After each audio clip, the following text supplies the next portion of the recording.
Okay, so let's imagine that an object moves on a circle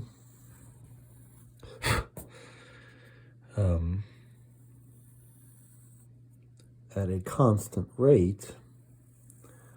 So the angular speed is unchanging.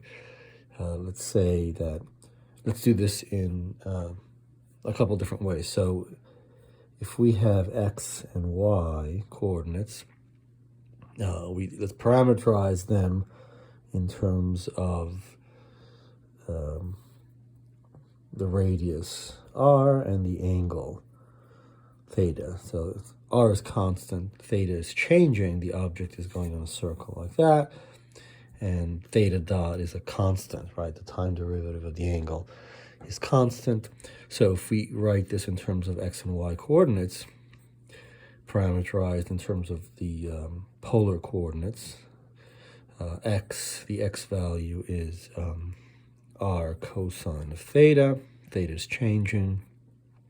The y value is r sine of theta. X dot is, right, time derivative of this, we get minus theta dot, r sine of theta.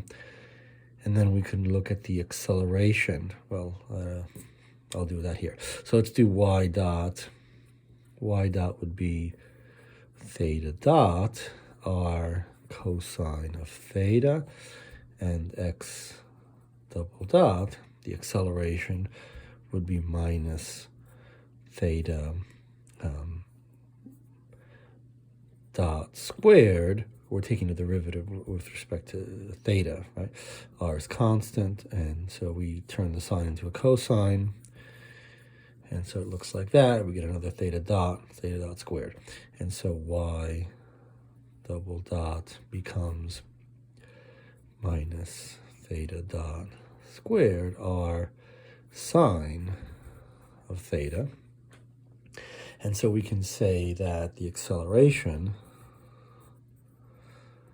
is has these components. So we have minus theta dot squared times r cosine theta I hat plus sine theta j hat.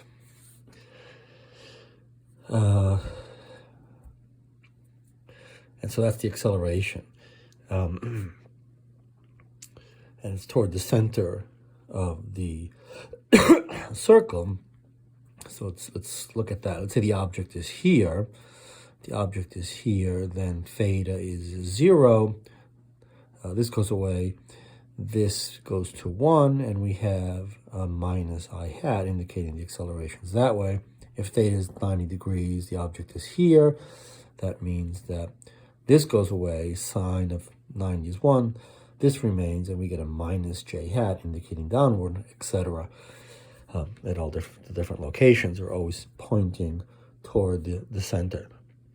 Let's do this from the perspective of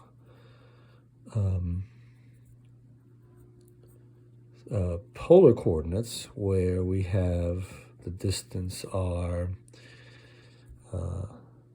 hat, and so we would have a velocity dr by dt, which is r dot r hat plus the derivative of this, so that gives us an r, and the rate at which the r hat changes in the angular direction, it depends on the rate at which the angle is changing, theta dot, and that's in the angular direction, so there's a theta hat there, and so the acceleration would look like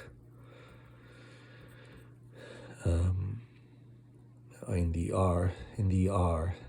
So we have an r hat direction that would involve two terms. So one is that, right, r double dot, and then we have this kind of a thing. So we get a r theta dot squared, and that is in the r hat direction.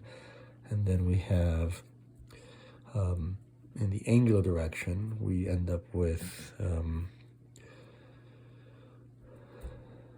right, we're taking the derivative of this thing, derivative of that thing, so we have an r theta double dot plus two terms like this. So we have twice r dot theta dot, and that's theta hat direction. So for circular motion at a constant rate, of course, theta double dot is equal to 0, but that's also true of r dot because we're going in a circle. So this is a circular motion at constant rate, so constant theta dot. And so we end up with